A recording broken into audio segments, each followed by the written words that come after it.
Для того, чтобы вспомнить о правильной мотивации, сейчас все вместе прочитаем послание, напоминающее о ежедневной практике, которое я недавно написал. Есть ли у вас распечатки? Если у кого-то нет, то поднимите руки, вам передадут.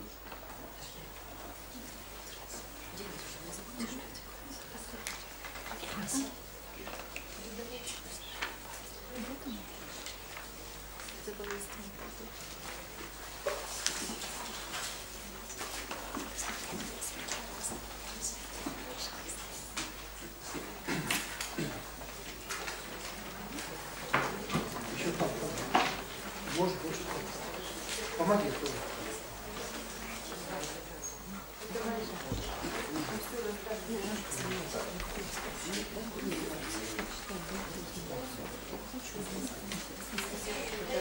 Помня о духовном наставнике и практикуя дхарму, никогда не забывая о доброте духовного наставника, пусть я смогу перестать видеть недостатки духовного наставника.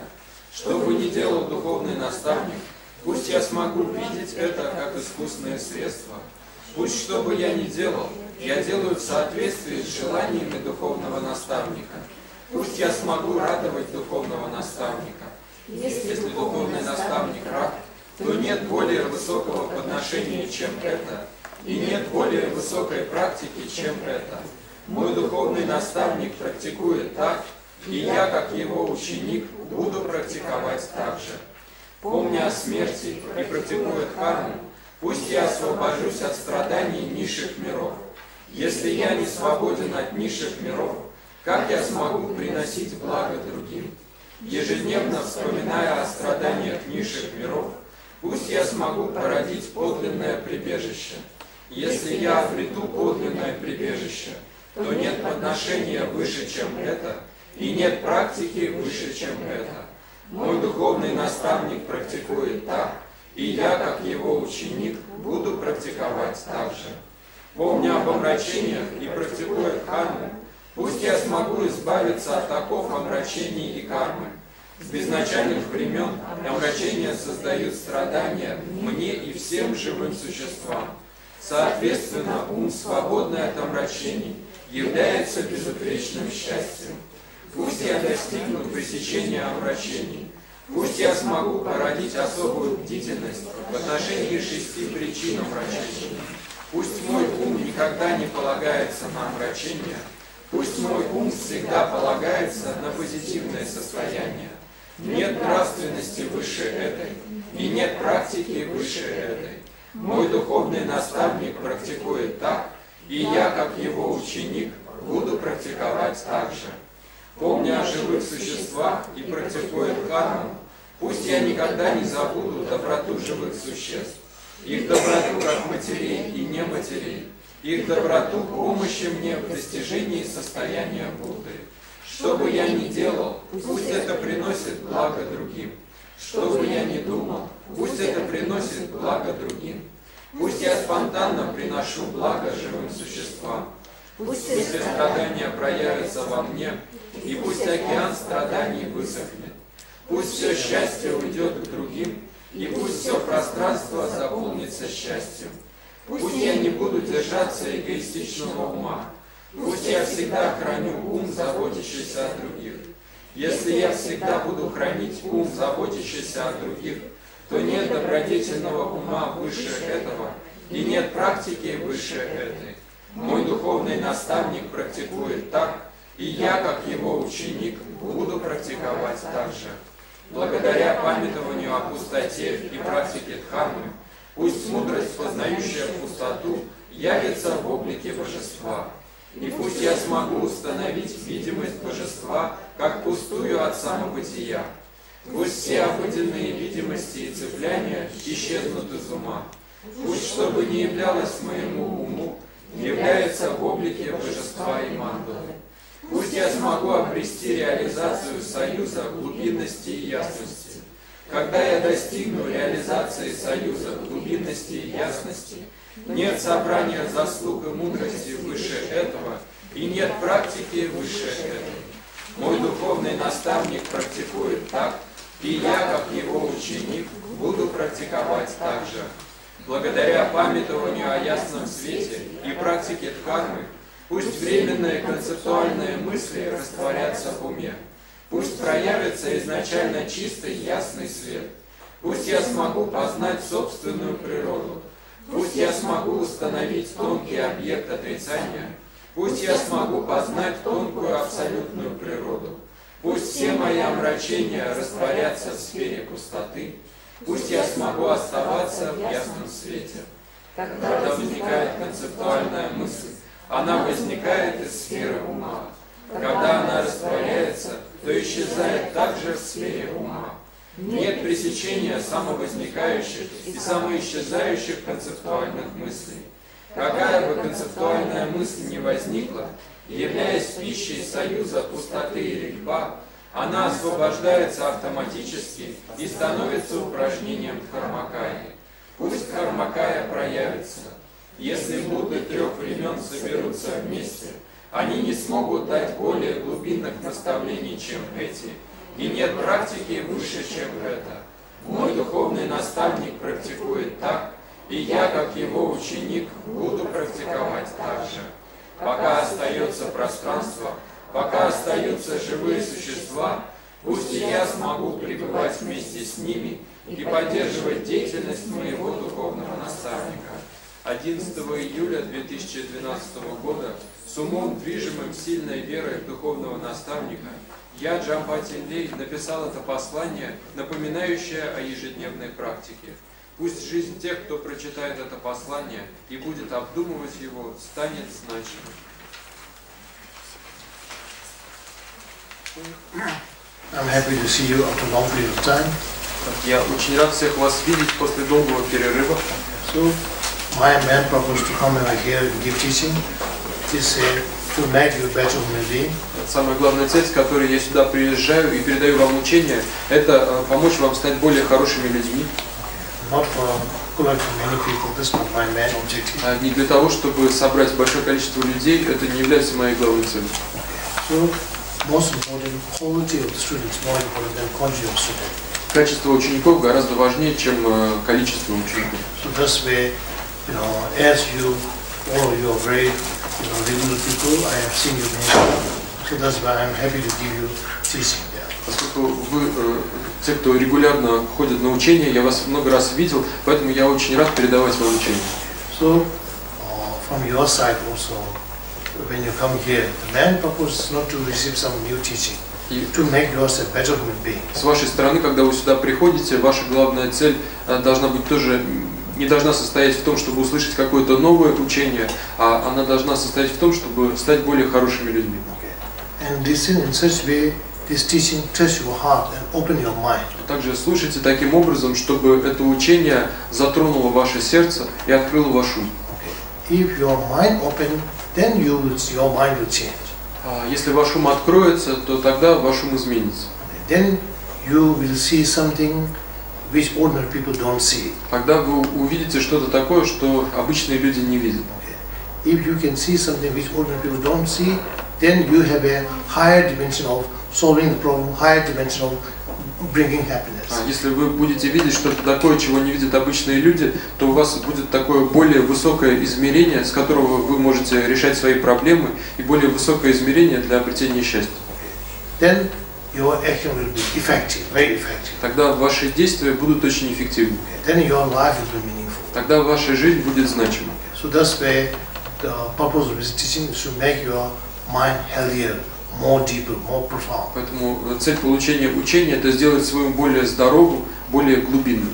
Yes, okay. And from my side also, as a spiritual master, all of compassion should give teaching to you. И мне со своей стороны, как духовному наставнику, очень важно передавать вам учение из сострадания. Not egoistic way of doing teaching is very dangerous, poison. Не эгоистично передавать учение, это было бы очень опасно, было бы ядом. Yes, I have to give teaching in such way what is useful to you, not what is interest to you. Мне необходимо передавать учение таким образом, передавать такое учение, которое было бы полезно для вас, а не такое, которое вам интересно. So, like a orthodox doctor give medicine according to the patient need, so spiritual master give teaching according with the disciple need. Так как подлинный доктор прописывает пациенту лекарства в соответствии с нуждами этого пациента, также и подлинный духовный наставник передает учения в соответствии с нуждами его учеников. Without spiritual master, if you read many Buddhist literature book and practice it, it will be very much like a going in aptical and take different medicine and eat it. Если без духовного наставника вы будете выбирать всевозможные разные книги и практиковать в соответствии с ними, это будет все равно, что вы... Это буддийские книги. Это все равно, что вы, например, идете куда-то в аптеку и выбираете там всевозможные разные лекарства и принимаете эти лекарства. О, это красное лекарство, я раньше не пробовал, да? Посмотрю, как это лекарство. Пущай, лучше не буду кушать, ясно, да? So that's where, in terms of curing the disease, authentic doctor, complete diagnosis very important. In terms of curing the disease of mind, authentic spiritual master very important. Without him, you can't cure the disease of delusion. И поэтому, что касается излечения от болезней, то здесь очень важен подлинный доктор и полный диагноз. И точно так же, чтобы излечиться от болезни омрачений, здесь очень важно иметь подлинного духовного наставника, а без него для вас будет невозможно излечиться от болезни омрачений. So that's where, so very important to search authentic spiritual master, then follow his advice. Поэтому очень важно искать подлинного духовного наставника и затем следовать его совету. So now here this time teaching, first I want to tell you the philosophy, general philosophy. Теперь, что касается учения, в этот раз в первую очередь я хотел бы передать вам учение по общей философии. So, in our world, how philosophy come. Сначала я расскажу вам, каким образом в нашем мире возникает философия. Every philosophy, how it come. Любая философия, каким образом она появляется. This come for the benefit of human people, not for something, in this thing. Something mystic thing, just for the benefit, for the need of human beings. Она появляется ради блага людей, для нужд людей, а не просто с какими-то мистическими целями. Yes, so each philosophy, there's so many different philosophies of our world. They are all answering the three main questions of human. Существует большое количество разных видов философии в нашем мире, и все эти виды философии отвечают на три главных человеческих вопроса. As we human civilization come on our planet, human have a brain, can think a little bit deeper than animal. Поскольку такая цивилизация людей возникла на нашей планете, у людей есть особый мозг, они с его помощью могут думать глубже, чем животные. So, as they have a mental capacity to think a little bit deeper than animal, then many different questions come in mind. Поскольку у них есть такие умственные способности думать намного глубже, чем животные, то в их умах возникает множество вопросов. Among them, three main questions come. Then everybody interested in these three main questions. И среди них возникают три главных вопроса, и всех интересуют ответы на эти три главные вопроса. First interest, everybody interested. First question, philosopher. That is, who am I? Первый философский вопрос, который всех интересует, это кто такой я? Because we are all saying I. Then there are people, all the philosophers, ordinary people who are not interested in philosophy, then they don't think about I. People who are interested in philosophy, they first interested. What is I? Who is I? Потому что мы все время говорим я, и тех людей, которых интересует философия, они в первую очередь задаются вопросом, кто такой я? А обычные люди, которые не интересуются философией, их также не интересует, кто я. Они просто ищут еда, да, как животное, понял, да? Потом спит, понял, да? Что это я? Это не главное, понял, да? Самое главное, еда нашу я, понял, да? So, this first question, who am I? So, this one, two main answers come from this philosophy. Итак, что касается ответа на вопрос «кто я?», здесь возникает два главных ответвления философии. So, answer, first one is Atman, Atman I, philosophy. Первое, это здесь появляется философия Атмана «я». Second answer is non-Atman philosophy. Второй ответ – это философия не Атмана. So, these two philosophies come. Так появляются вот эти два ответвления философии. Atman philosophy, Atman I philosophy is a philosophy of Christian, Islamic, Hinduism. They all talk about the Atman philosophy I, which is something like I, Dusha, exists separate from this body and mind. Философия Атмана, это здесь возникает философия в рамках христианства, индуизма, ислама и так далее. Это здесь представление о я очень похоже на представление о душе, таком отдельном атмане от тела и ума. То, что существует отдельно от тела и ума. So this is called Atman philosophy. Это называется философией Атмана. How this Atman philosophy arises? А каким образом возникает эта философия Атмана? Because when human beings search for I, потому что когда люди ищут это я, then this body is not I. That's clear. Body is not I. Они проверяют тело, и совершенно ясно, что тело это не я. Then body is not I. Так они говорят, что тело это не я. Then they search I in mind. They don't find one single mind, state of mind, which is I. Далее они ищут это я в уме и не находят ни единого состояния ума, которое было бы этим я.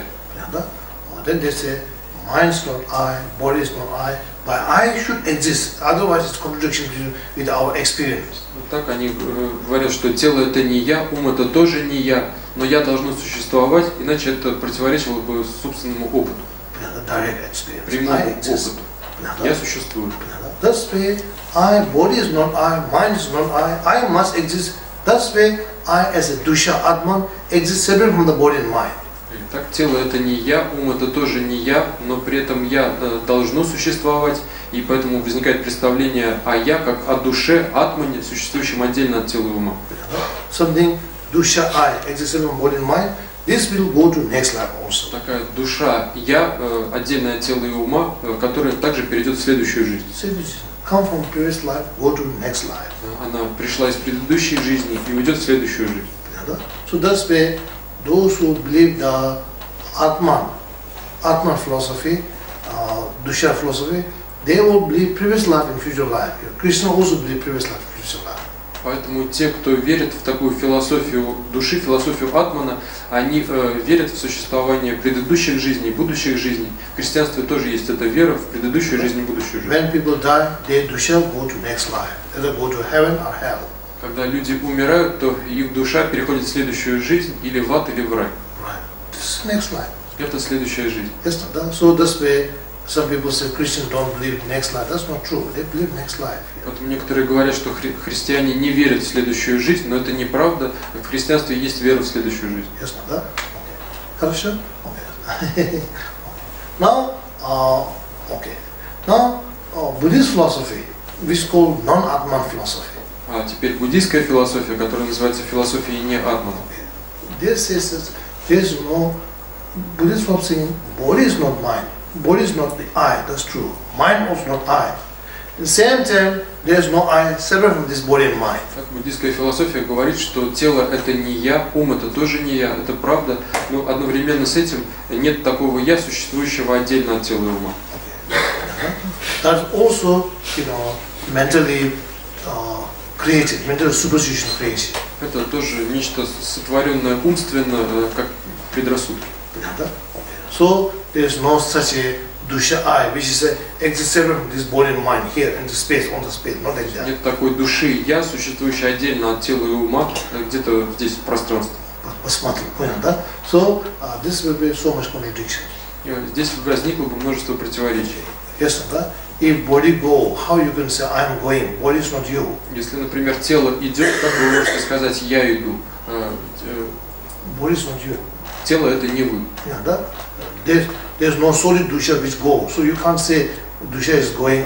You can see the dusha. И нет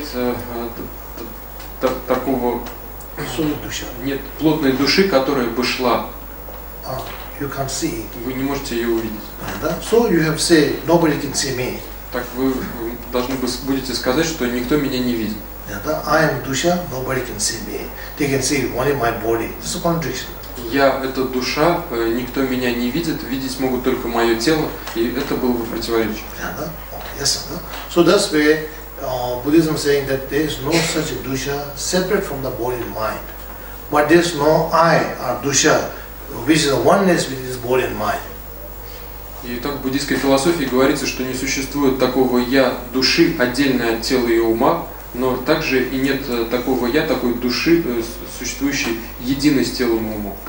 So there is no such a solid I. Doesn't exist within or separate. That's called theory of emptiness. Нет такого плотного «я», существующего либо внутри, либо где-то снаружи, и это говорится в теории пустоты. Okay. Then how I exist? Тогда каким образом я существую? Then Buddhism says I is a divine rising. И здесь в буддизме говорится, что я взаимозависим. Divine rising. There is no solid I. As there is no solid I, then I is divine rising. Я взаимозависима, нет такого прочного я, и поскольку не существует прочного я, то я взаимозависим. So it's a combination of body and mind. Так это соединение тела и ума. For example, например, if I speak a very simple thing, what is water? Если говорить о чем-то очень простом, например, что такое вода? People who don't have science knowledge. Люди, у которых нет научных знаний. If I ask hydrogen water or not? Если я у них спрошу, водород это вода или нет? They say no, hydrogen not water. Они скажут, нет, водород это не вода. Oxygen is water or not? А кислород это вода или нет? They say it's not water. Они скажут, нет, это не вода. Then what is water? А тогда что такое вода? Then they say dusha water, separate from this hydrogen and oxygen. Они скажут, что это некая душа воды, отдельная от кислорода и водорода. This is nonsense. Но это нонсенс. Yes, there is no such a dusha water separate from this hydrogen and oxygen.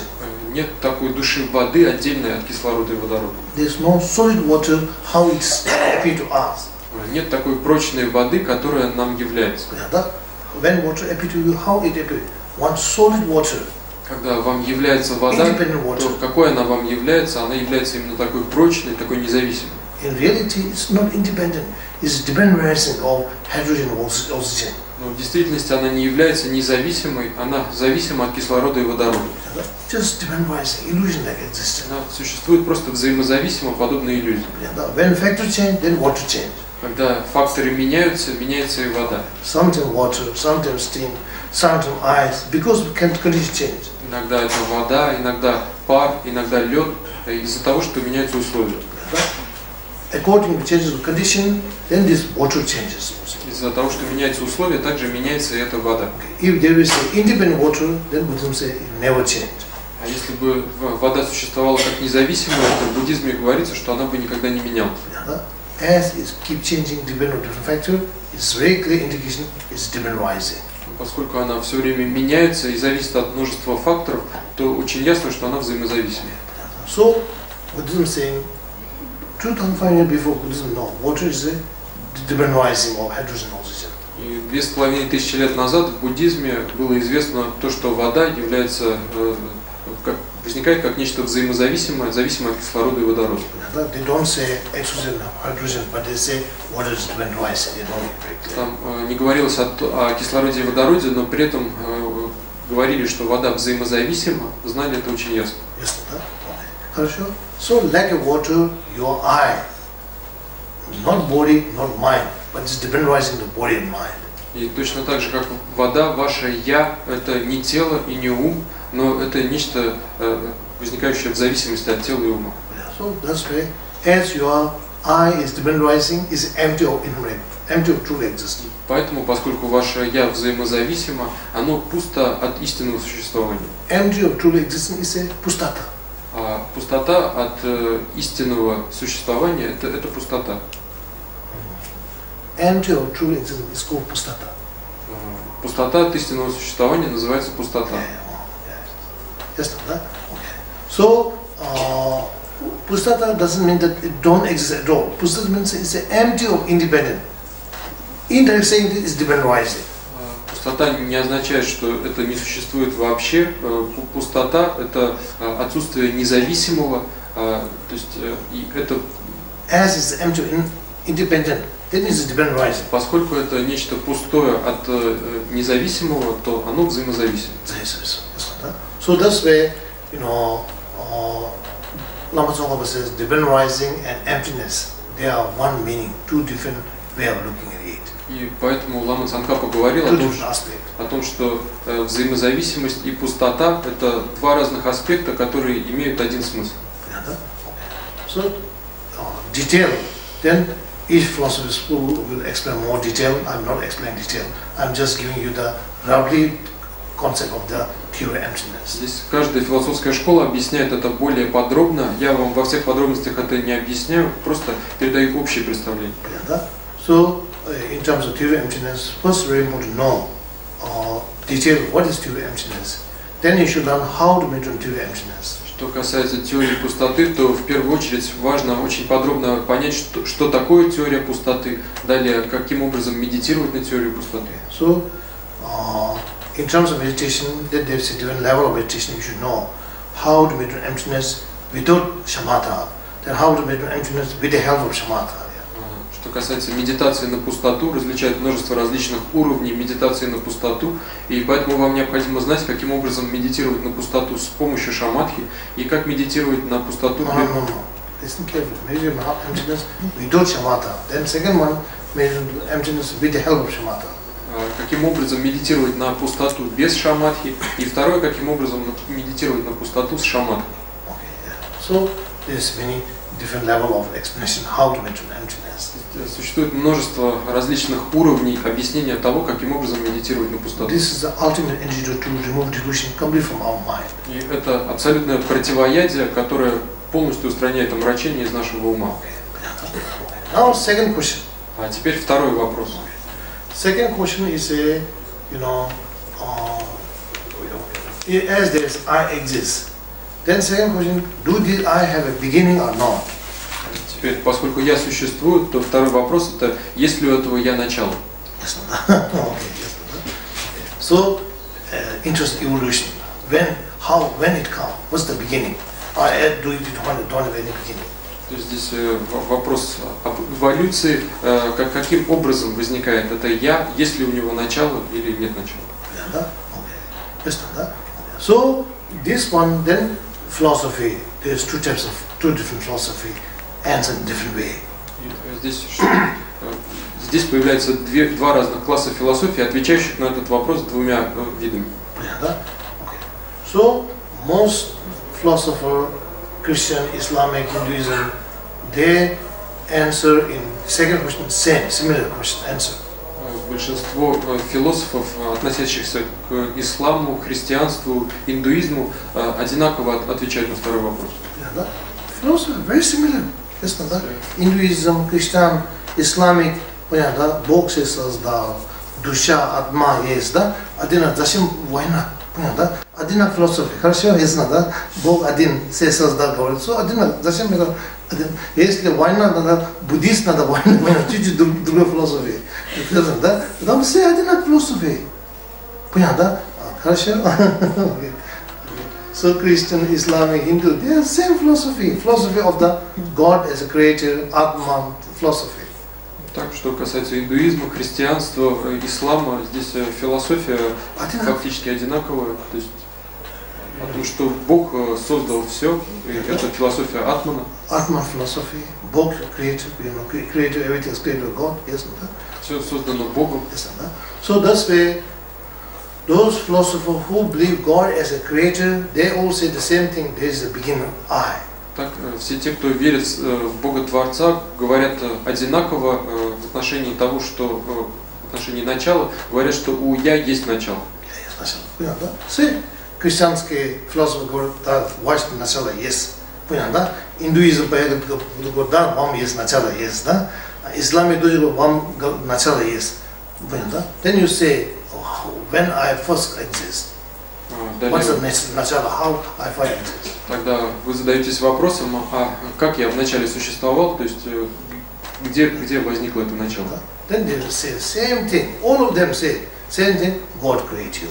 That's the answer. Так, они все одинаково отвечают на этот вопрос, говорят, что вас создал Бог. Вас создал Бог. Понятно? Когда вам Бог создал, это начало. Понятно? Один философия. Понятно? Что там? Что там делиться? Ничего нет. Now, Buddhism say different philosophy, completely different philosophy. Buddhism is it's more a revolution philosophy. It's like going beyond this early time religion. It's more like a scientific approach. Теперь, что касается буддизма, то ответ дается совершенно другой. Это буддизм можно назвать такой революционной философией, ответ который находится где-то за рамками таких представлений, более научный подход. Scientific, realistic, based on, not dogma, based on investigation. Это научный подход, реалистичный и не основанный на догмах, а основанный на исследованиях. So, Buddhism says there is no beginning in you. В буддизме говорится, что у вас нет начала. Начала нет. Listen, да? You don't have beginning. Our world system also don't have beginning. Buddhism says. В буддизме говорится, что у вас нет начала, в нашей мировой системе тоже нет начала. 2500 лет назад буддийская философия 100% сказал, наш вселенная пришел в прошлом вселенной. Это тоже в прошлом вселенной, наш вселенной начала нету. Понятно, да? Тоже так. Я тоже в прошлом я пришел, в прошлом жизни я. Это тоже в прошлом жизни я. Тоже так, начала нету. Понятно, да? Буддизм 2500 лет назад закон открыл. Закон law of conservation mass energy. В буддизме уже был открыт закон сохранения массы энергии. It says you can't newly create one small particle. It's everything continues to previous particle. В котором говорится, что вы не можете создать ни одной новой частицы, все они являются продолжением предыдущих частиц. You can't create one new particle. It's against the natural law. You can't create one new particle. Вы не можете создать ни одной новой частицы, это противоречит законам природы. Закон природы. Because they come from the previous moment. Потому что они возникают из предыдущего That мгновения. also come from previous moment. Because from the no way nothing can come. Impossible. Тот тоже возникает из предыдущего мгновения, потому что из ничего не может появиться что-то, это невозможно. Да? Ничего, пришел одна частица, новая частица. Это невозможно. Поэтому это стало стабильным, постоянно. Откуда он пришел? Ничего не можно, одну частицу не можно. Да? So Buddhism saying that you can't newly create one small particle. How is possible to create whole system and human being? It's not possible.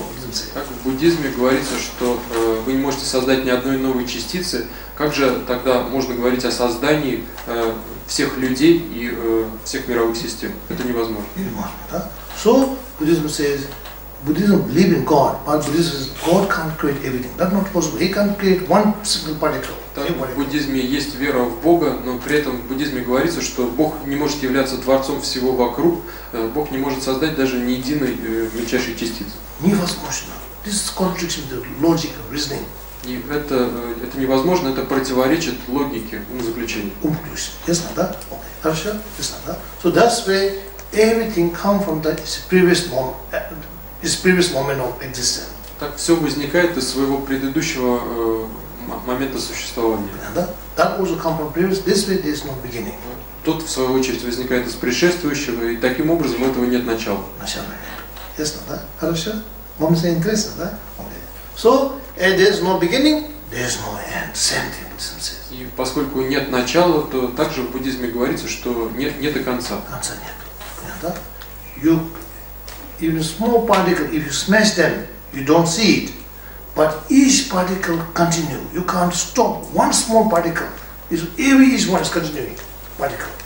Buddhism says. В буддизме говорится, что если вы что-то раздробите, то, может быть, вы не сможете увидеть эти объекты, но при этом все мельчайшие частицы продолжат существовать, и невозможно прервать поток ни одной мельчайшей частицы. Impossible. Это невозможно. With the help of nuclear bomb, smash it. But each particle continued. In a gross form, it became a small particle. But each one continued. You can't stop them continuing. Impossible. Даже если вы взорвете ядерную бомбу, то невозможно будет уничтожить эти мельчайшие частицы. Какая-то грубая форма разрушится, но при этом все мельчайшие частицы продолжат существовать, и невозможно будет прервать их поток. That's why there is a future life. И поэтому существует будущая жизнь. Понятно? Наш ума. Our mind, impossible to stop it continue. It will always continue. Поток нашего ума прервать невозможно, он все время существует. Ясно, да? Somebody can make the mind separate from this body, but they can't stop my mind continue. Impossible. Even nuclear bomb can't do it. Кто-то может сделать так, чтобы мой ум отделился от этого тела, но при этом он не может прервать поток ума. Это невозможно, даже ядерная бомба на такое не способна. That's why mind will continue. Поэтому ум продолжит существовать. That's why there's next life. И поэтому есть будущая жизнь. That's logical, very logical. Это очень логично. If you can believe, although you don't see previous universe, you can believe the previous universe. How you can't believe there's no previous life? Хотя, например, вы не видите предыдущих вселенных, но вы все верите в существование предыдущих вселенных, как же тогда вы не можете поверить в существование предыдущих жизней? Reason is same. То есть логические обоснования точно такие же. You say, previous world system, although I don't see it, it exists because, there's very good reason for it. Вы говорите, что предыдущую мировую систему, хотя я не вижу, но при этом я точно знаю, что она существовала, поскольку на это есть очень хорошее обоснование. Понятно? Наука кто-то доказал. Понятно? Через reasoning, through reasoning, they can't show previous world system. То есть это познается с помощью умозаключений, в науке не могут показать предыдущую мировую систему. Как они могут показать? Понятно? Поэтому некоторые говорят, наука верит только когда вижу. Тогда в прошлом вселенной они не видят, никто не видел. Понятно? Твоя внутренняя голова, мозг, ты не видел. Понятно? Через логику мы понимаем. Ясно, да? Поэтому наука, знание, логика знает. Хорошо? Ясно, да? Okay. So, same reasoning, how you prove this previous world system, same it goes to your mind. И вот, если говорить об умозаключениях, которые вы используете для доказательства существования предыдущих мировых систем, точно те же самые умозаключения вы используете для доказательства существования предыдущих жизней. Your mind. Вашего ума. Mind comes from previous moment. That was from previous moment, so it comes from previous life. Ваш ум возник из предыдущего мгновения, то мгновение из предшествующего мгновения, и поэтому существует предыдущая жизнь. Very clear, 100% clear that there's previous life, 100% clear there's next life, because this mind can't stop, continue, it will always continue. И это очень ясно то, что существовали предыдущие жизни, и совершенно ясно то, что будут будущие жизни, поскольку поток ума нельзя прервать, он все время продолжается. That's why our evolution, beginningless and endless. This is the reality. Поэтому, что касается нашей эволюции, то она протекает с безначальных времен и до бесконечности. Это нечто бесконечное. Это reality theory, what Buddhists discover. Это реальная теория, которая открыта в буддизме. After Buddha come, after many thousand years, then science discovered that this theory of law of mass conservation of energy, which already Buddha have discovered this one. Спустя несколько тысяч лет после прихода Будды, также эти же законы открыли и в науке. Это законы сохранения массы и энергии, те законы, которые еще открыл Будда. So I want to say like that. Science say Big Bang is the beginning of new universe. Поэтому я хотел бы сказать следующее, что в науке говорят, что большой взрыв — это начало новой вселенной. In the same way. И точно так же. That is the beginning of new life. Смерть — это начало новой жизни. Same logic. То есть логика та же самая. Same reasoning. Те же обоснования. That's why when you're dying, don't get panic.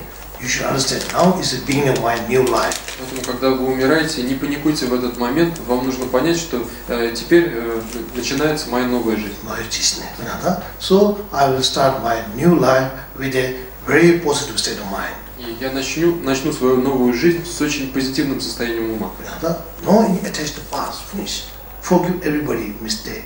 Никакой привязанности к прошлому, оно закончилось. Простите ошибки всех. Все прощают.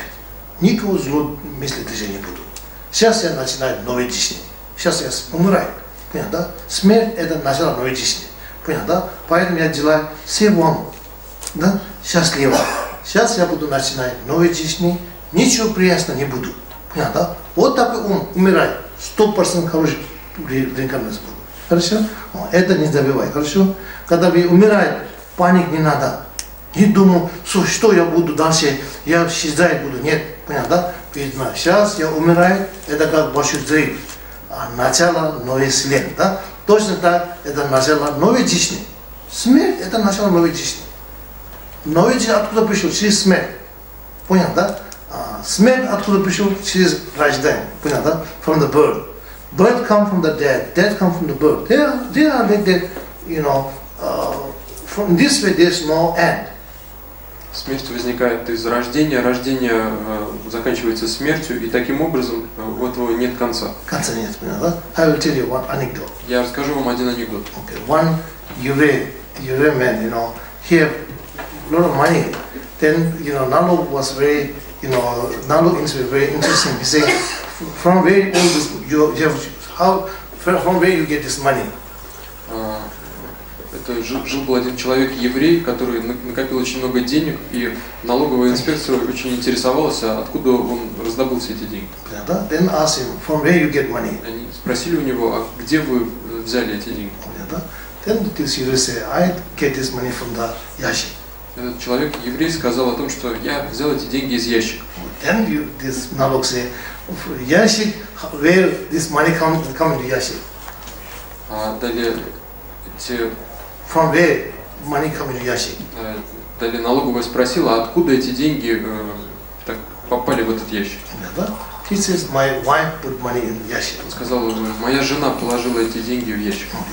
Then they asked, where your wife get money? Затем они спросили, а где ваша жена раздобыла эти деньги? Then I give my jina. Он сказал, я передал своей жене.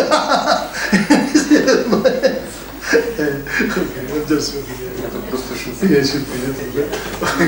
So in this way, death come from the bone come from death. This way there is no beginning. Таким образом, смерть возникает из рождения, рождение возникает из смерти, и у этого нет начала. Начало нет, понятно, да? Ясно, да? So that's why this is a real theory. You investigate, you will find such way. Это подлинная теория, исследуйте ее, и вы действительно это обнаружите. Ясно, да? Now, why this, philosophy? Christian, Islamic, Hinduism philosophy, they say God created everything. For some group people, such philosophy useful. А теперь почему в этих подразделениях философии, относящихся к христианству, индуизму, исламу, говорят о том, что Бог является творцом всего вокруг, для некоторой группы людей это очень полезно. Полезно, да? So, in a simple form, and through that way, they became close to God. That God is like my father.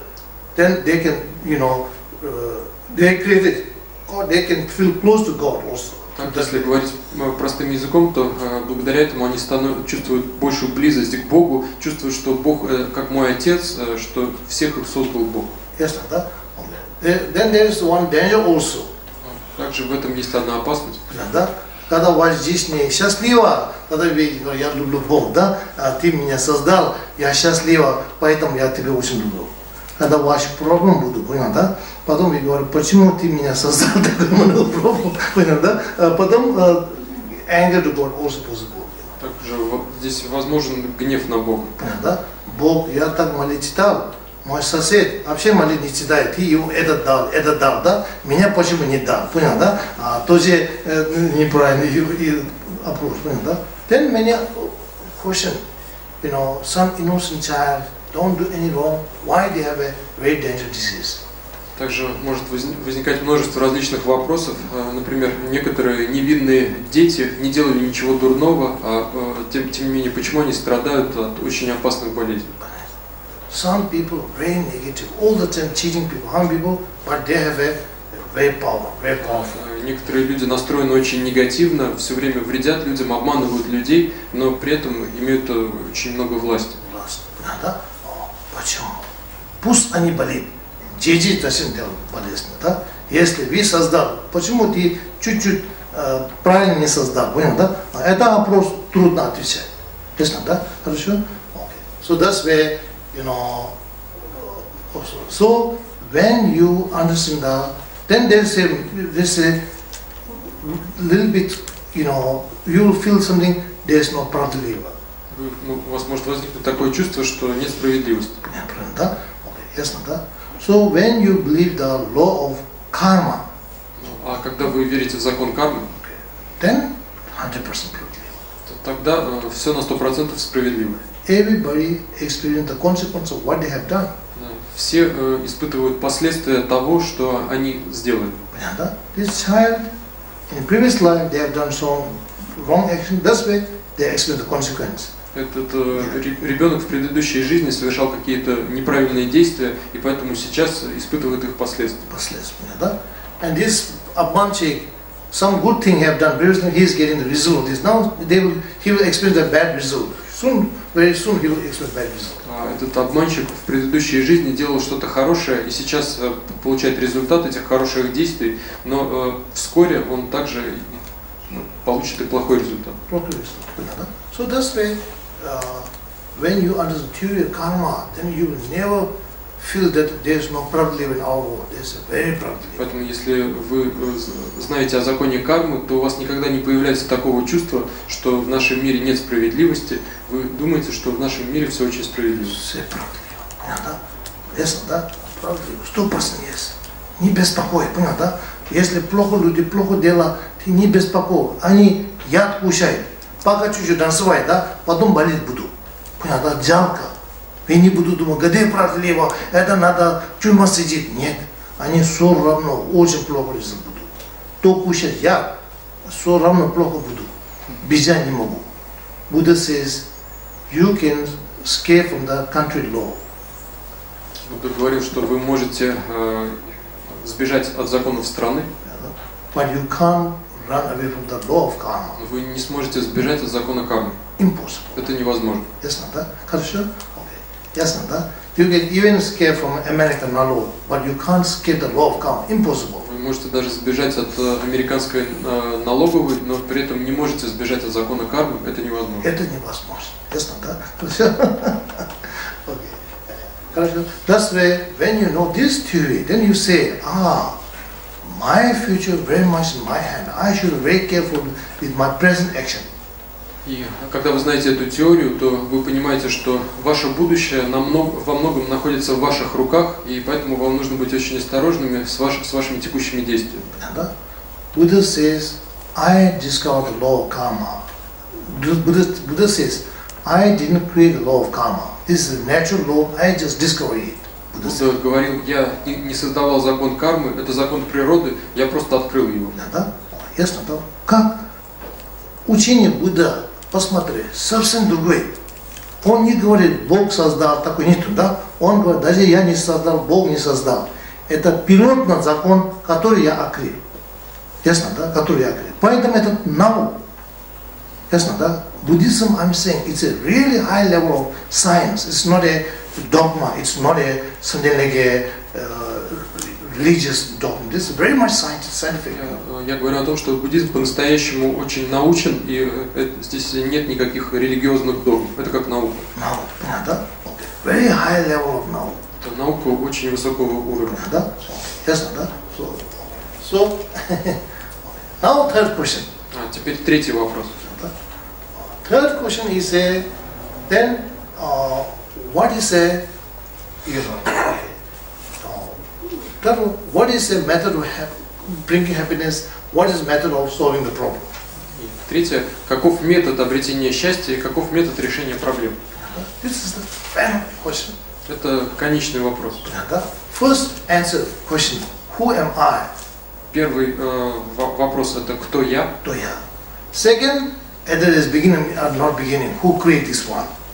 Второй, есть ли начало или нет, и кто его создал? Then third, then this I.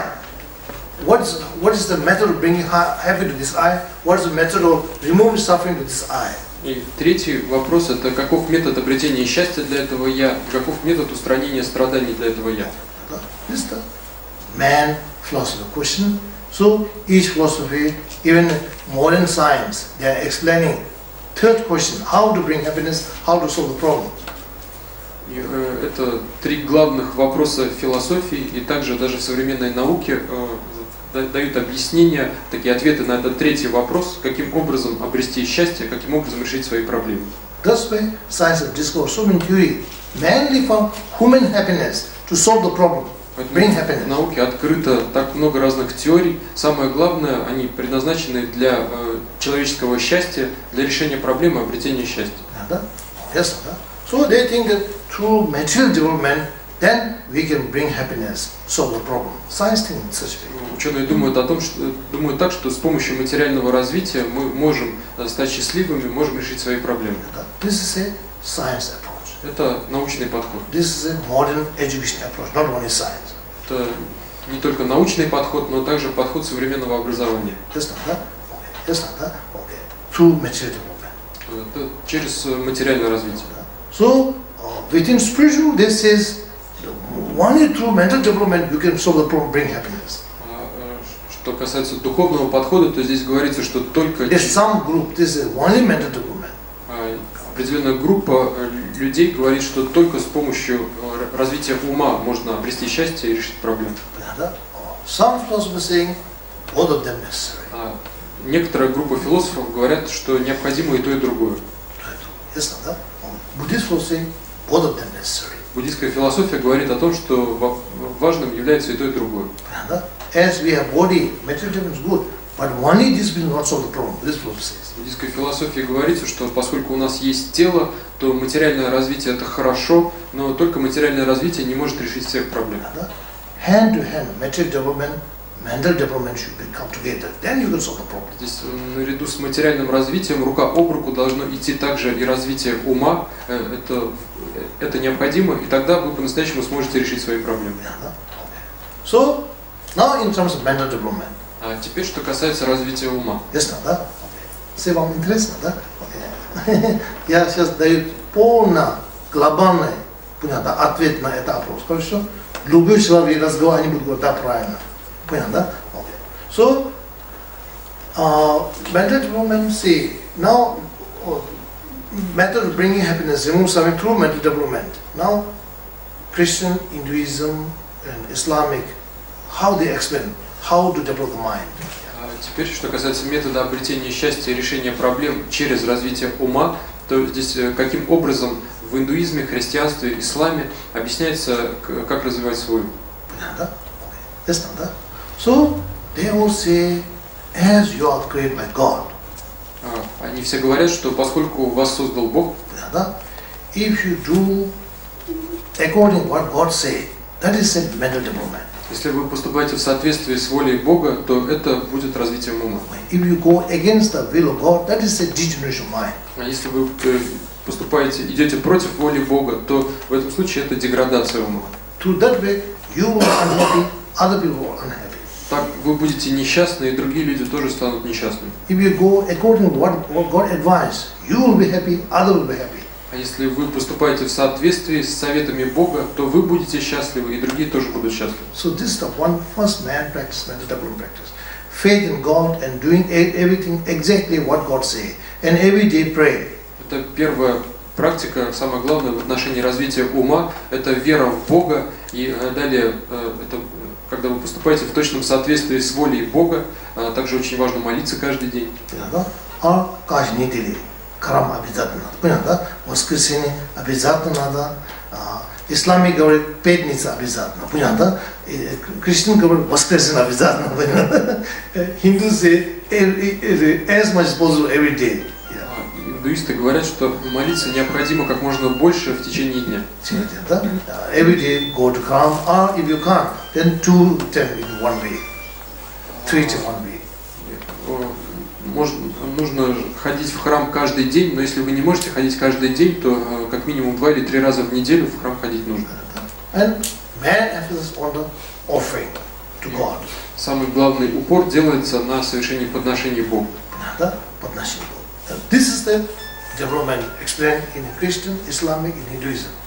Это то развитие, которое объясняется в индуизме, исламе, христианстве. So man practice every day praying. That's very important. Так, главная практика это молиться каждый день, это очень важно.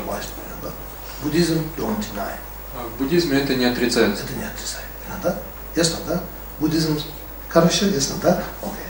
So Buddhism, that is good, but this is not enough. Buddhism says. В буддизме говорится, что это хорошо, но этого недостаточно. Это недостаточно. Ясно, да? Okay. Ясно, да? So, because Christian, Islamic, Hinduism philosophy is not complicated. They think, they think that God created you. If you listen the will of God, then you are happy. They don't say the man disease in your mind. They don't analyze why we are suffering samsara. Философия в индуизме, христианстве, исламе – это простая философия, в которой говорится о том, что все сотворил Бог, И если вы следуете воле Бога, то вы будете счастливы, и при этом не проводится подробного анализа болезни омрачений. Каким образом лечить болезнь омрачений? Buddhism say, so long your mind is suffering from disease of delusion, going to just praying is not enough to cure this disease of В delusion. буддизме говорится, что до тех пор, пока ваш ум страдает от болезни омрачений, просто молиться недостаточно для излечения болезни омрачений.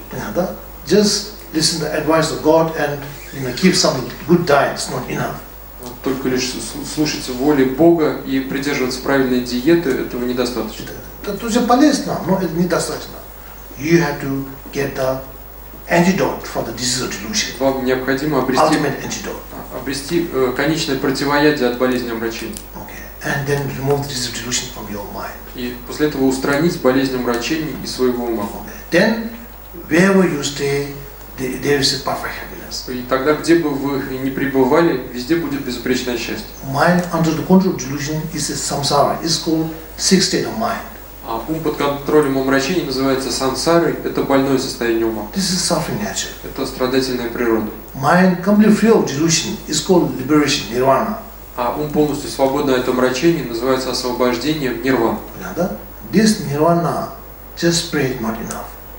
Чтобы обрести эту нирвану, просто лишь молиться недостаточно. This nirvana not in the hand of God, who can give you, not possible. Нирвана не находится в руках Бога, который... When you pray, then He can give you. То есть не так, что вы молитесь Богу и Бог дает вам нирвану. That is not possible. Это невозможно. Buddhism says, if such is possible, давно everybody free from suffering, because God loves all sentient beings. В буддизме говорится, что если бы такое было возможно, то давным-давно все живые существа избавились бы от страданий, поскольку Бог любит всех живых существ. Пример, я не Бог. Если у меня есть такая сила, он молит дам, он не молит, я так не буду. С какой разницы? Его времени нету молиться. Понял, да? Сколько много проблем. Я все дам, нирвана. Понял? Все вам счастливо сидит. Понял, да? Ясно, да? Зачем сначала создал проблему, потом помогал его решить проблему. Зачем это надо, да? Это очень так логически противоречит. Сами начало делаем нормально. Ясно, да? Поэтому, это как получается игра, да? Игра сначала очень много проблем создал, потом говорит, ты меня молить читал, хорошо, я тебе помогу, да? Тебе не буду помогать, да? Это получается игра в общество. Это from one side people want to praise the God. Another side, these praises became a criticism to God. С одной стороны, люди хотят как-то вознести хвалу Богу, но с другой стороны, эта хвала превращается в критику Бога. See, for example, Om's. If everything is perfect, then if I say, Mer Gorod create this one, is the praises of Om's Mer Gorod. Например, если в городе Омск все безупречно, то в этом случае, если я скажу, что все это создал мэр города Омска, то это будет хвала мэру города. Мэр города, да, я создал, да? This is a praise of God because everything is very good. Это хвала мэру города, потому что все хорошо. If Om so many problems. Если в Омске очень много проблем, so many corruption, множество коррупции, so many disease, so many jobless, множество болезней, безработица. Да? Ясно, да? System getting every year worse and worse. Система каждый год становится все хуже и хуже. Then if I ask who created this one, тогда если я спрошу, кто это создал, if you say мэр города, если вы скажете мэр города, then мэр города is a creator of problem. Тогда мэр города создатель проблем. Да? So, in the same way, samsara, more suffering than happiness. If God created, then why He creates such suffering? И точно так же в сансаре больше страданий, чем счастья. Если все это создал Бог, то зачем Он создавал страдания? Зачем злой дух создал? Ясно, да, который мешает. Он не знает, это людей создал, потом буду мешать. Зачем это создал? Ясно, да? Поэтому, ясно, да? So that's why he's saying that Buddhism says God exists, but God can't create everything. Nirvana is not hand of God. И поэтому в буддизме говорится, что Бог существует, но Бог не может являться творцом всего вокруг, и нирвана не находится в руках Бога. Buddha says, Nirvana, nobody is holding it. Nobody give you nirvana, liberation. Будда говорил, что нирвану, освобождение никто не удерживает, и никто не может подарить вам нирвану. You, through understanding your ultimate nature, your mind will free from delusion. вы, если поймете свою абсолютную природу, то ваш ум освободится от болезни омрачения. Then you remain in nirvana, perfect happiness. И вы будете пребывать в нирване, в безупречном счастье. This is the original word of Buddha. И это подлинные слова Будды. For that, just pray is not enough. You have to understand the ultimate nature of yourself. А для этого только лишь молиться недостаточно. Вам необходимо понять абсолютную природу самих себя. That's why Buddhist method of bringing happiness is from saying, subdue yourself, you will advance. И поэтому в буддизме, когда говорится о методе решения проблем и методе обретения счастья, то говорится, укроти себя, и ты продвинешься. Discover yourself, you will liberate. Открой себя, и ты освободишься. Thus, discovering yourself, this is more important. И поэтому открыть себя – это важнее. How you can discover yourself and all phenomena? Как вы можете открыть себя и все феномены? Through receiving teaching. Через получение учения. This way, in Buddhism, spiritual master taking very important role. И поэтому в буддизме духовный наставник играет очень важную роль. Very important to receive teaching, authentic teaching from authentic master. Then your door happiness open. Очень важно получать подлинное учение от подлинного мастера, и тогда двери к вашему счастью будут открыты. Even you are very lazy, one day you will flee from delusion. Даже если вы очень ленивы, однажды вы избавитесь от омрачения. There was small practice you do it, but you are doing effectively. Little practice you do, but you do effectively. В течение дня вы будете выполнять лишь немного практики, но вы будете делать ее эффективно. Effectively, because of knowing the theory, pure theory. Благодаря получению чистой теории. If you receive teaching wrong theory from not authentic master. Если вы получаете такое учение, ложную теорию у неподлинного учителя, then this is very dangerous. Тогда это очень опасно. Yes, it says better not know anything than knowing wrong theory. Buddhism says. В буддизме говорится, что лучше вообще ничего не знать, чем иметь знание ложной теории. Человек, который деревень сидит, ничего не знает, понял, да? А некоторые, кстати, читать не умеют раньше, писать не умеют. Счастливо. Картошка работа, понял, да? Потом хлеб знает, кушает, хлеб кушает, чай пьет, картошка кушает, сосед смеется, да? Много зависть нету, конкуренции такой нету. Просто счастливо живут. Чем сейчас очень много ненормальных теорий знает, понял, да? Алчно, потом много ненормальных, не истинных теорий. День ночь работа, счастливо нету. Сам несчастливо, другие люди счастливо не дают другие люди спокойно, отдыхать не дают, понял, да? Поэтому это что? Ошибка неправильных знаний. Понял, да? If you receive authentic teaching from authentic master, then you have wisdom. Intellect and wisdom, there's big difference. А если вы получаете подлинное учение у подлинного мастера, то вы обретаете мудрость, а просто интеллект и мудрость, между ними есть большая разница. Большая разница, понял, да? Yes, да? Okay. And then intellect, which is the wrong teaching, that's very dangerous. Что касается интеллекта, если учение ложное, то оно очень опасно. Понял, да? In terms of business, if you have wrong theory, because this wrong theory, you become bankrupt. Если, например, говорить о бизнесе, если ваша теория ложна, то из-за этой ложной теории вы станете банкротом. Банкрот, ясно, да? Прибыл далеко, даже банкрот был из ложной теории. Ясно, да? Хорошо? Хорошо? День ночь работает, раз нет, из ложной теории банкрот. In political, in health also, for the physical health also. If it's wrong theory, your health becomes wrong, worse and worse. И в сфере политики, и также в сфере вашего физического здоровья, если вы опираетесь на ложную теорию, то ваше здоровье будет становиться все хуже и хуже. Хуже. Ведь думаю, ваш язва есть, думаю, перец больше кушает, язва там бактерии умрут, тогда моя язва будет лучше. Хуже, это неправильная теория. Кушать перец, хуже будет. Понял, да? Ясно, да? Поэтому истинная теория, это очень важно. Ясно, да? Хорошо? If you have an authentic theory, then small movement, what you have done, it will give a result. Если вы обладаете подлинной теорией, то даже маленькое движение, которое вы совершаете, принесет вам результат. So that's why either your theory is authentic or not, you check, does it give result or not. Result is very important. Что касается того, если вы проверяете, подлинная ваша теория или нет, вам необходимо проверять это, потому получаете вы результат или нет. Результат очень важен.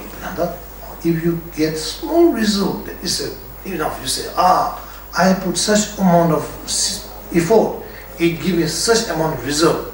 If I put more cost, double more result. 100% is right theory. Если вы получаете хотя бы маленький результат, этого достаточно, и вы говорите, если я приложил вот такие небольшие усилия, я получил маленький результат, а если я приложу усилий гораздо больше, то я и получу также невероятно большой результат. Это подлинная теория.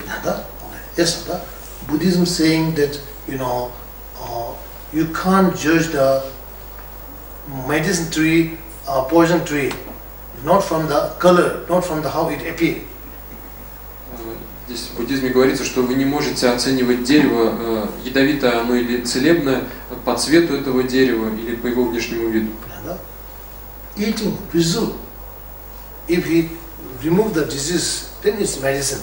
If he make disease worse, then it's poison. From the result. Вы можете здесь попробовать его, и если оно целебное, тут если оно устраняет вашу болезнь, то в этом случае это целебное дерево, а если оно ухудшает ваше здоровье, то это яд. То есть вы оцениваете по результату. Как научно? Давно, 2500 лет назад Будда так сказал. Поэтому, да? Основа прямо опыт. Не просто основа не просто это одна причина, другая причина, потом конец слова, конец, не так. Начало не сколько слова надо. В конце надо прямо опыт.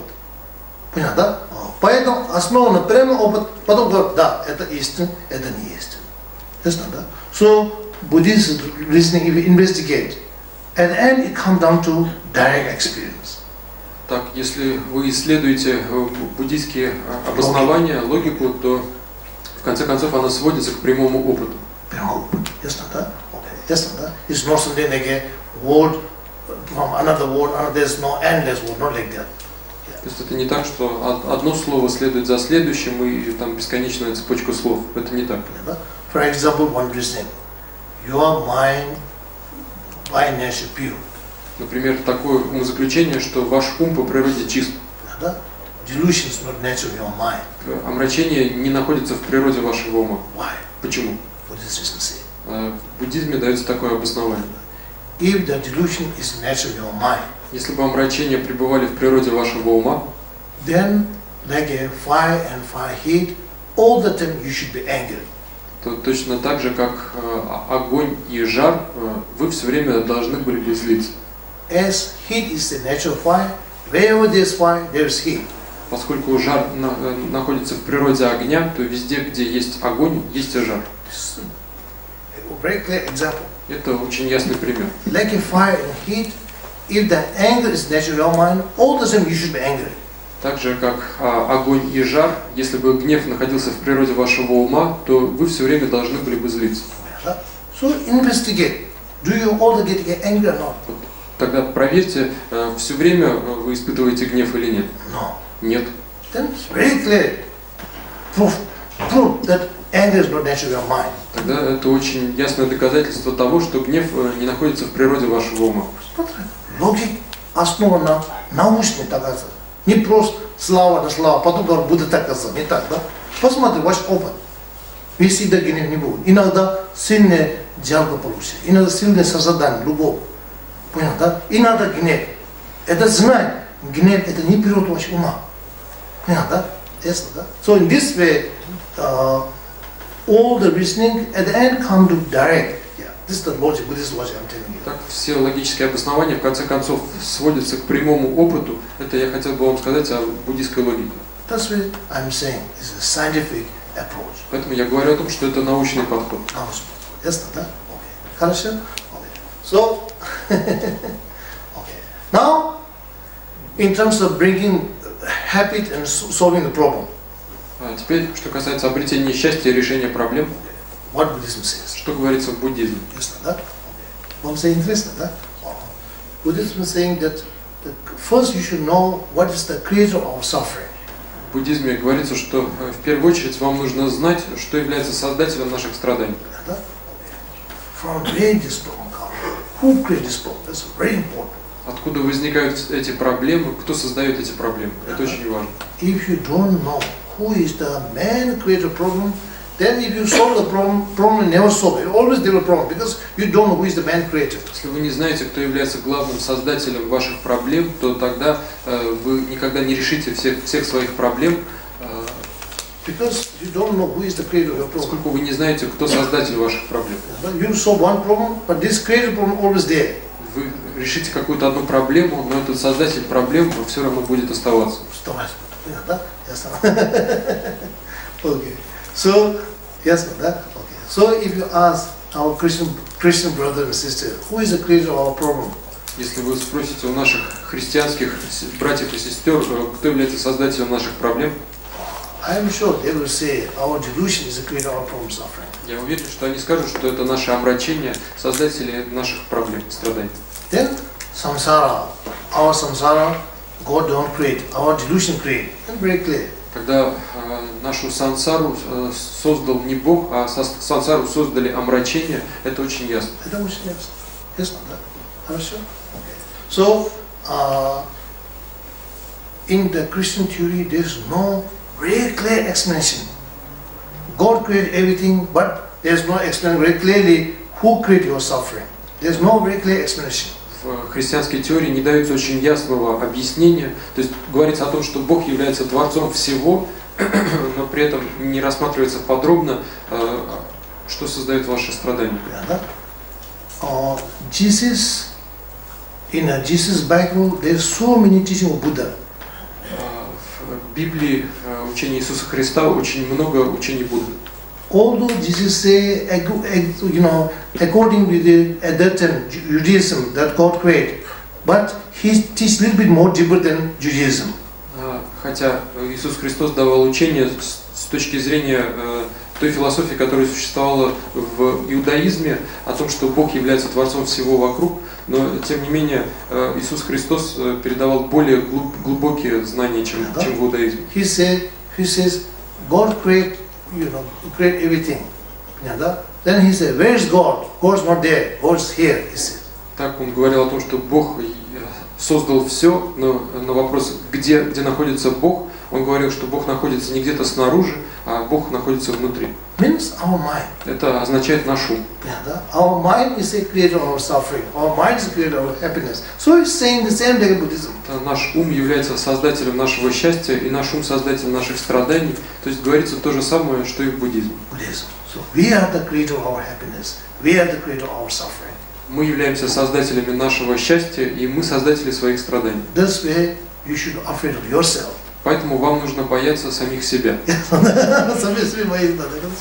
Because your problem maker not outside, is staying inside here. Потому что создатель ваших проблем находится не где-то снаружи, а он находится здесь, внутри вас. So, in the kingdom of your mind, you should know this group of the state of mind, they are the creator of suffering. Здесь в царстве вашего ума вам нужно знать, что есть такая группа состояний ума, которые являются создателями ваших страданий. If they are active, если они активны, if they are strong, если они сильны, then in the kingdom of your mind there won't be peace. Impossible. То в царстве вашего ума не будет мира. Это невозможно. This is the reality. Это реальность. In the kingdom of your mind. Далее в царстве вашего ума. For example, kingdom of the Arhat mind. Например, в царстве ума Архата. The positive state of mind, which is the creator of happiness. Позитивное состояние ума, которые являются создателями счастья, they are very active. Они очень активны. They don't let negative state of mind come in the kingdom of the mind. Они не позволяют негативным состояниям ума возникнуть в царстве этого ума. All the decisions made by all positive state of mind. Все решения всегда принимаются позитивными состояниями ума. Wise state of mind. Мудрыми состояниями ума. So this way, in this kingdom, no any crime. Поэтому в этом царстве нет никаких преступлений. There's no any, violence. Very peaceful, very, very pleasant state. Нет никакого насилия, там все очень мирно, это очень приятное состояние. This is called liberation, kingdom of liberation. Это называется царством освобождения. Yes, да? Okay. Понял, да? So this way, Buddhism saying, if you want perfect happy state of mind, you have to do something. You have to change this state of mind. И поэтому в буддизме говорится, что если вы хотите обрести безупречное состояние ума, то вам необходимо что-то сделать для этого, вам необходимо изменить свою систему в уме. Your kingdom, your mind system should be changed. Систему в царстве вашего ума необходимо изменить. If you don't change, if you continue same as what is before, they will never be happy. Если она не изменится, если она останется такой же, как и раньше, то вы никогда не будете счастливым. So that's why don't change outside, change inner way of thinking, inner system of your mind. Поэтому меняйтесь не снаружи, а меняйте внутреннюю систему в царстве своего ума. So that's why Buddhism emphasizes, don't need to change outside. Your body also not necessary to change. The most important change your way of thinking. Поэтому в буддизме, в отношении упора, который делается в буддизме, говорится, что не нужно менять что-то во внешнем мире, также не нужно менять ваше тело. Самое главное — это изменить свой образ мышления. Образ мышления — это самое главное. Ясно, да? Хорошо? Ясно, да? So that's why outer behavior of Buddhism not very important. Inner behavior, that's more important. Поэтому внешнее поведение в буддизме не является очень важным, а очень важно внутреннее поведение. Some yogi, if you see them, outer behavior, they might be very rough. Если вы посмотрите на некоторых йогинов, то внешне их поведение может быть очень грубым. But inside, perfect system. Но внутри у них безупречная система. For example, Drupal Gule, one greatest yogi in Tibet. Например, Друкпа Кунли, один из величайших йогинов в Тибете.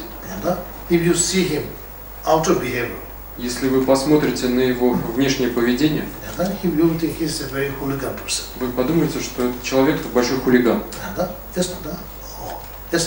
Some spiritual people, when you see them, looks like they are very humble, very kind. А некоторые духовные люди, если вы на них посмотрите, то они кажутся такими очень скромными, очень добрыми. Даже далеко не смотри, да? Вот такой скромный, да? But then when there's nobody, then they do all the wrong thing. Но когда никого нет, то они делают все неправильно. This is not right. Вот это неправильно. Это неправильно. Ясно, да? Ясно, да?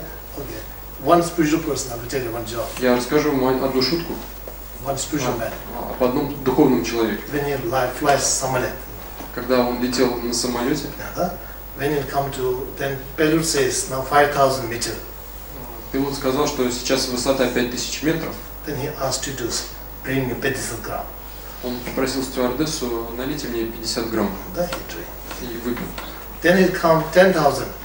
Затем они поднялись на высоту 10 тысяч метров. Then he says, stewardess come. Then she comes say, give me 100 грамм. К нему подошла стюардесса, и он попросил ее, налейте мне 100 грамм. Да, then pilot says, 15 тысяч. Так, выпил эти 100 граммов. Далее пилот сказал, что высота 15 тысяч метров. Then stewardess said, so long he will call me. Then she prepared 150 грамм. She prepared. Стюардесса сказала, все равно он меня позовет, и так приготовила 150 грамм. Then she gave it to him. И принесла ему. Then he said, no. Он сказал, нет, не нужно. She said, why? Она спросила, а почему? Now very close to God. Сейчас мы уже очень близко к Богу. So that's why if your inner system don't change, then you do like that. Поэтому, если ваша внутренняя система не меняется, то вы будете поступать именно так.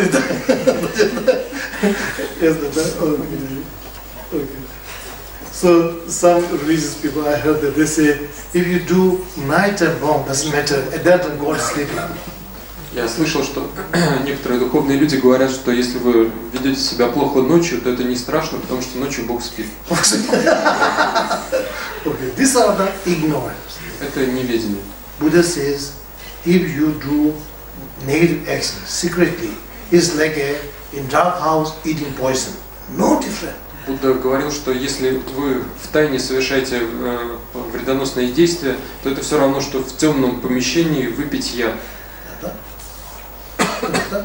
This poison will give you wrong. If you clean your mouth, say prove people I didn't drink, it doesn't make anything. Этот яд приведет вас к плохому результату, даже если вы вытерете свой рот и будете доказывать другим, что вы совершенно не пили яда, это ничего не изменит. Это как раз.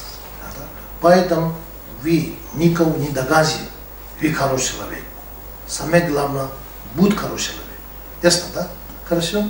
Very important, be kind person, but don't act like a kind. That's also very important. Очень важно быть добрым человеком, но при этом не ведите себя, как будто вы добрые. Это ошибка. Понял, да? Okay. Inside kind, outside act like you're not very kind, like a Drupal. Внутренне будьте добрыми, а снаружи не ведите себя как очень добрые, как поступал Друпа Кунды. He don't act like a kind person. Он не вел себя, как будто он добрый человек. Inside, very kind. Но внутри был очень добрый. This is very important. You should learn. Inside, as white as snow.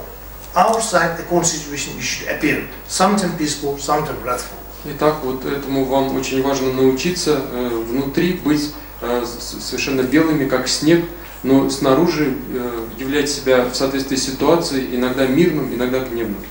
В соответствии с ситуацией. Be flexible. Don't have one rigid character. According to situation, you should act. Будьте гибкими, не имейте какой-то один такой затвердевший характер. Вам нужно вести себя в соответствии с ситуацией. Then you can be kind all the time.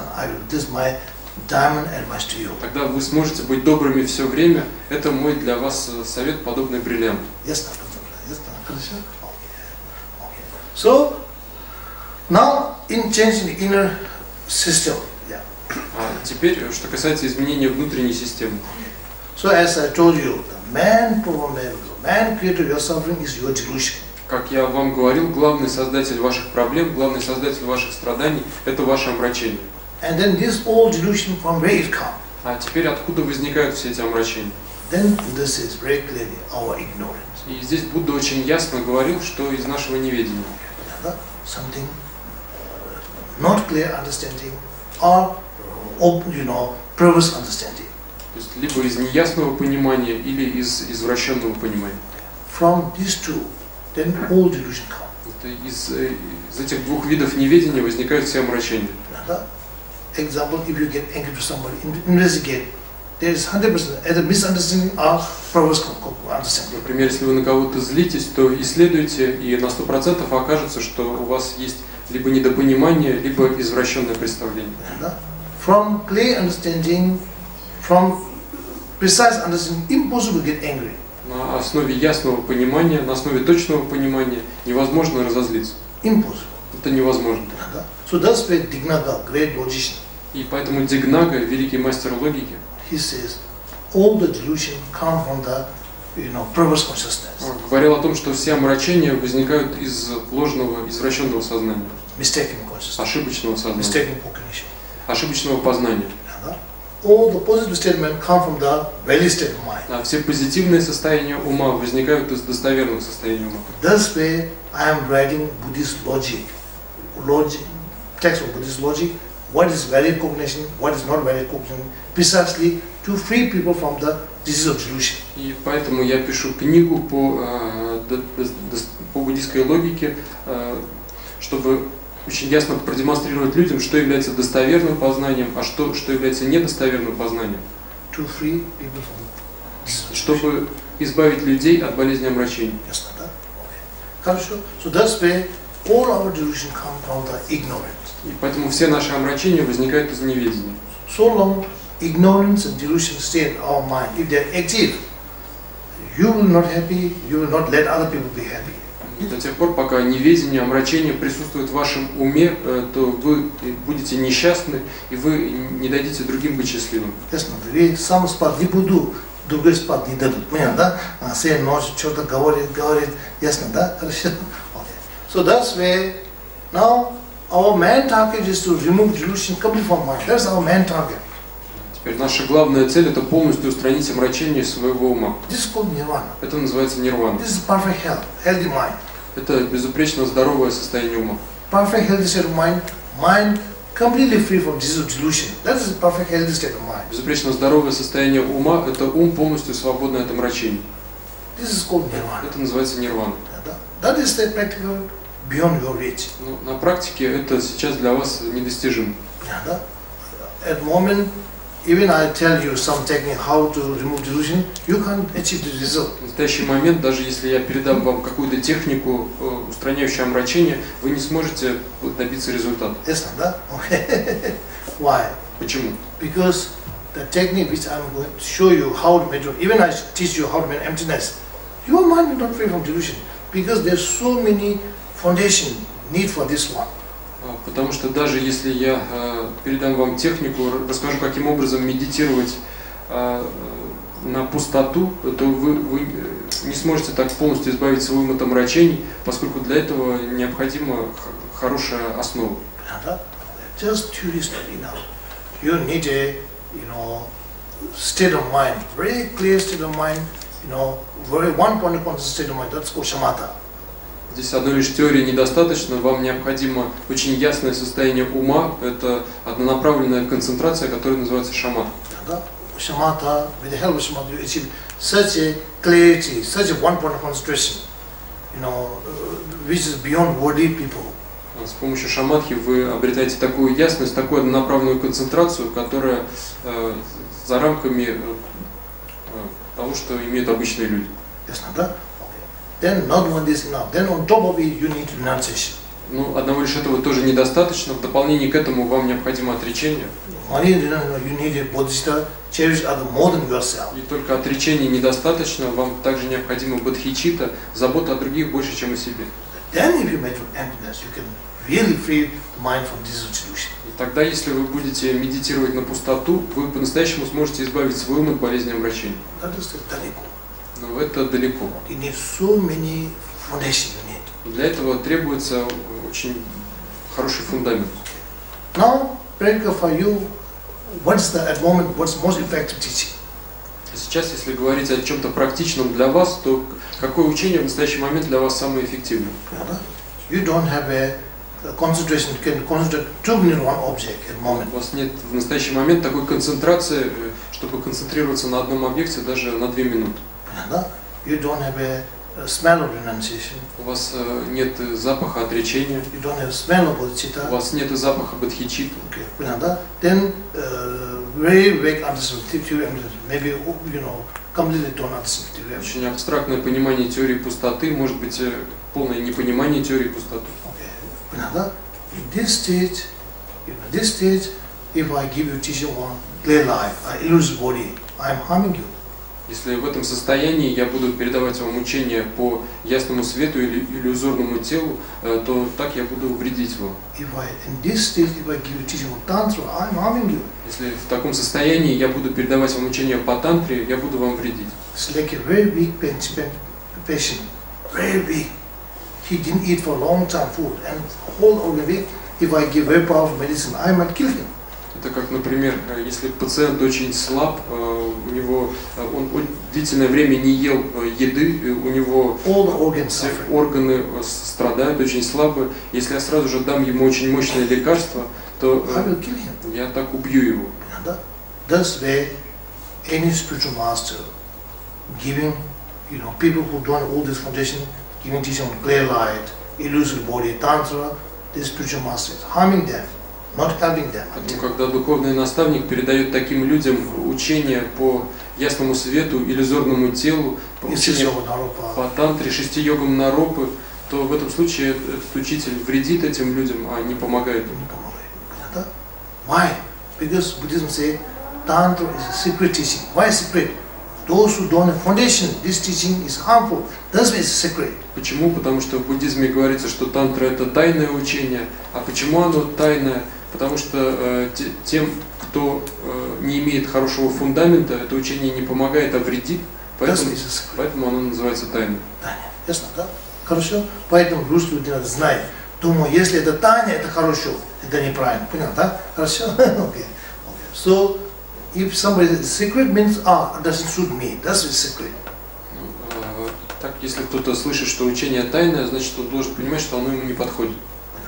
Поэтому не надо просить, дай меня это. Хорошо? Ясно, да? Okay. Now for you, what is the most suitable teaching? А теперь для вас какое учение самое подходящее? Да? In this situation. В такой ситуации. That is a teaching how to make this problem maker, delusion, how to make them weak. Это каким образом сделать этих создателей проблем, эти омрачения слабыми. Delusion is a creator of your problem. If they become weaker, naturally problem become less. Омрачения являются создателями ваших проблем, и если они станут слабее, то естественным образом ваших проблем станет меньше. If delusion become less, naturally your problem become less. I can tell you 100%. Если ваших омрачений становится меньше, то естественным образом ваших проблем станет меньше. Это я могу сказать вам с уверенностью на 100%. Now you should interested how to make this, delusion in my mind, kingdom mind, make them weak, make them less. А теперь вам нужно заинтересоваться таким вопросом, а каким образом в царстве своего ума я могу сделать свои омрачения более слабыми и сделать их меньше. Something, effective practice every day I do, by day, this delusion become weaker and weaker. How I should do this one? Effective. Какую такую эффективную практику я могу выполнять, чтобы день ото дня эти омрачения становились все слабее и слабее? This practice is a very precious practice, most precious. There is no practice higher than this one. И такая практика, это очень драгоценная практика, и нет практики выше, чем эта практика. Don't think that there is something practice which is higher than it. Each practice according to your situation, this is the highest one. Не думайте, что какая-то практика выше, чем эта практика. Любая практика, которая подходит вашей ситуации, это самая высшая практика. Ordinary doctor, they will not say this medicine is best. He will say medicine which suit your health. Which suit your health. This is the best medicine. Doctor will say same thing. Подлинный доктор не скажет про какое-то лекарство, что оно самое лучшее, а он скажет, что то лекарство, которое лучше всего тебе подходит, является самым лучшим. Вот, когда подходит к твоей ситуации, вам это лекарство не лучше. Это лекарство подходит на его ситуацию, его это лекарство не лучше. Весь это лекарство не то. Ясно, да? Вроде простое, вам это самое эффективное. Понял, да? Хорошо? Поэтому все учим Будда. Это как лекарство. Если говорить, это плохо, это хорошо, это большой негатив карма. Все это ровно хорошо. Но, которые в вашей ситуации, то подход, вам это на своей ситуации, выше это лекарство у меня нету. Понятно? Я это буду кушать. Не думай, наверное, есть там другое лекарство, лучше, да? Мой учитель меня не дал. Он дает на другие людей, да? А меня дают, самые лучшие лекарства не дают. Это неправильно. Ясно, да? Учитель как врач, он знает вашу ситуацию, дает вам самые лучшие, самые эффективные лекарства. Вы это кушаете, вы видите результат. Хорошо? Ясно, да? So that's why you don't have much time. You have really interest in Buddhism. I don't want to waste your time. У вас нет большого количества времени, вас интересует буддизм, и я не хотел бы, чтобы вы теряли свое время впустую. I want to give teaching, practical teaching. If you use them day by day, you can see result from your own experience. Я хотел бы передать вам практическое учение, которое, если бы вы использовали, то день ото дня вы на собственном опыте могли бы увидеть результат. Не только вы, другие люди видят вам. Понятно? Это настоящий результат. Мой ученик, некоторый ученик, да, раз на городе живет. Молодой сын, мама мне сказала. Мама говорит, я атеист, я школа, да, учитель. Да? Начало, я знаю, наш мир много сектантства. Я пугал, когда мой сын ваш лекцию пошел.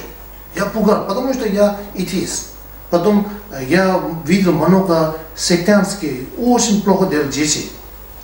Потом я посмотрю, мой сын, каждый год он мудрый, не пьет, не курит.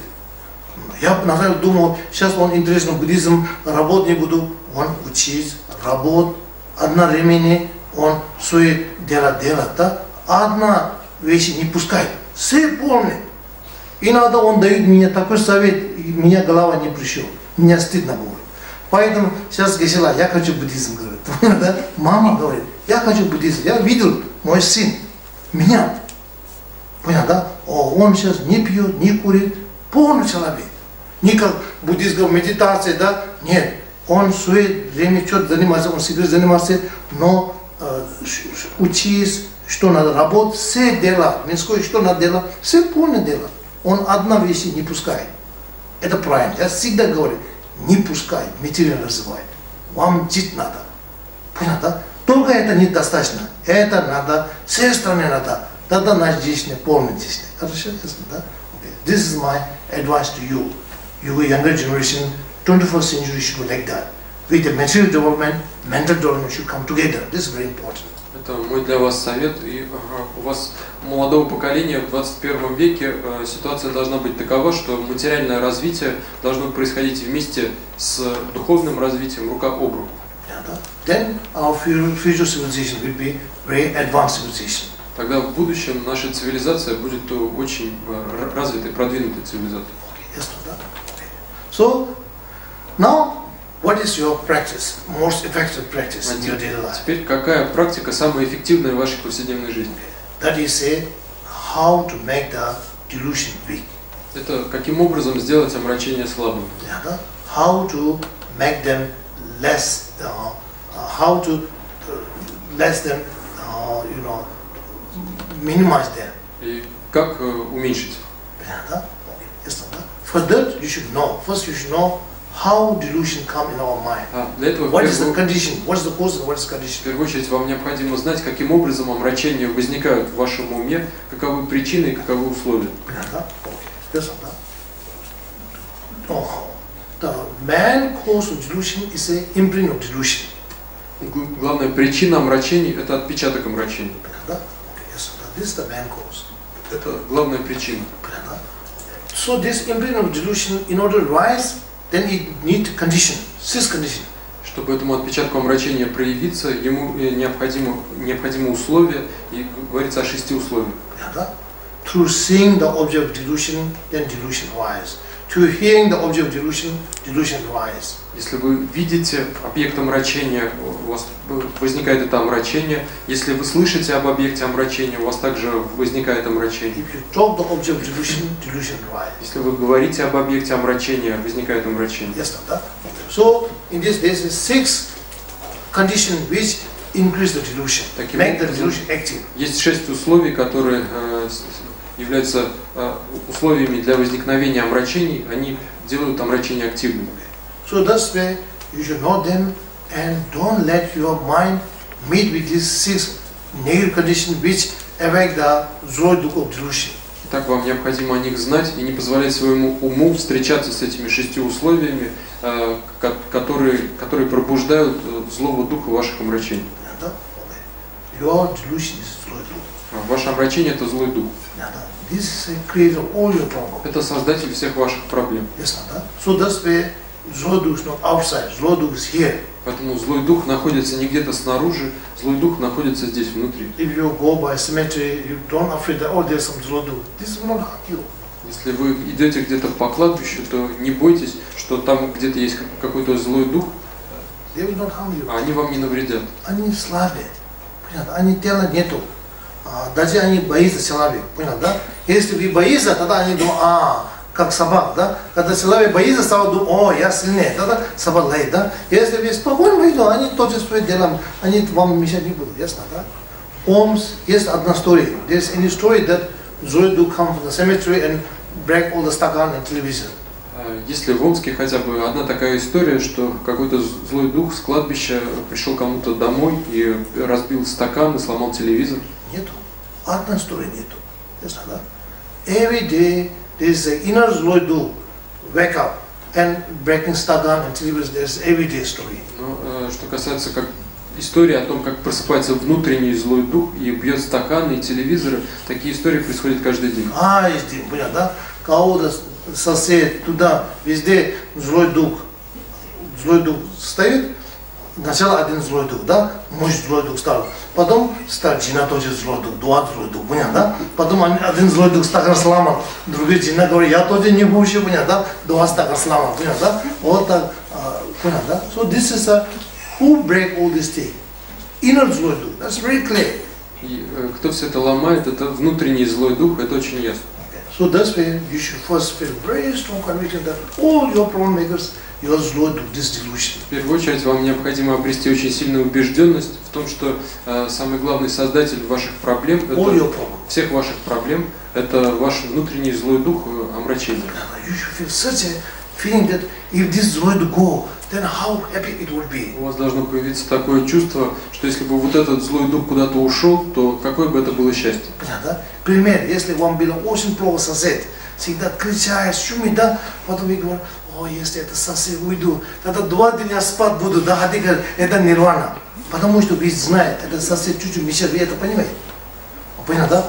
Тоже так, когда вы надо думать, как ваш омрачение, сколько он мешает вам. Понятно, да? Потом вы подумаете, если мой ум, омрачение, уйду мой ум, как это хорошо. Понятно, да? Это миллион раз лучше, чем сосед уехал. Понятно, да? Один сосед уйдет, другой сосед, наверное, еще хуже придет. Понятно, да? Поэтому ничего ситуация не меняется. Ясно, да? Поэтому я думаю, это омрачение, если он уйдет мой ума. Это нирвана. Как здорово, если меня такое состояние ума порушит. This is called renunciation. Это называется отречение. Понятно, да? When you have such a state, how good would it be if I have such a pure state of mind, completely free of delusion? Then practice will be very effective. Когда у вас появляется такое желание, как было бы это хорошо обрести такое чистое состояние ума, полностью свободное от омрачений, тогда практика будет эффективна. Why? Почему? All the psychologists say the same thing. When somebody don't want to change, no matter how much advice you give, doesn't help him. Здесь все психологи говорят одинаково, что если до тех пор, пока человек сам не хочет измениться, сколько бы вы ни передавали ему советов, это ничто не изменит. Нет, полез нет. Среди тибетских монахов кого-то нету, отречения нету. Сколько я очень слушаю, как было, так и раньше, одинаково. Одевает, она монашка одевает, понял, да? Потом внутри конкуренция, зависть, понял, да? Это мой спонсор, ясно, да? Я это никому не дам. Одинаково, самсара. Потому что внутри нету, понял, да? Нету, это омрачение, если уйду. Как это здорово. Такой нету, понял, да? Думаю, если это монах, уйду, тогда я буду самый главный монах, понял, да? Вот тогда как зачем? Один геши. Два геши есть, да? Один очень добрый геши. Он стал не монах. Потом другой геши очень рада был, понял, да? Он сказал, ее ученик, да? Он сказал, у меня есть хорошая новость. Он говорит, что? Геши, который мой конкурент, сейчас он не монах, понял, да? Когда он так сказал, гора один йоги медитации. Он говорит, Всевышний говорит, монах, геши, который не стал монах, ничего страшного, понял, да? Другой геши, он рада, он не стал монах. Он очень большой ниркама создал, очень тяжелый ниркама. Все рад, но другие люди не монах, да? Поэтому, когда вот наш ум внутри меняется, желание не то, одевает монашеская одежда, одинаково. Среди тибетских монах, среди христианских монах одинаково, понял, да? Исламских монах, да? Потому что это люди нету искренне меня внутри. Просто говорит, я буддист фанатик, я христиан фанатик, я ислам фанатик, да? Кто сказал, наша религия плохо, я это убивать буду. Это не религиозные люди. Это не буддийская религия, не христианская, они позор буддист, позор христиан, позор ислама. Понятно, да? Ясно, да? Это я хочу сказать вам, хорошо? That's way, inside, very strong wishes. How good would it be if mind free from delusion? Then this technique, how to reduce the delusion will be effective. I will teach you tomorrow. Итак, внутри вам необходимо пройти такое очень сильное желание, как было бы хорошо мне полностью избавить свой ум от омрачений, и тогда вот эта техника уменьшения омрачений была бы для вас очень эффективна, и я расскажу вам об этой технике завтра. See you tomorrow. Увидимся завтра, время закончилось.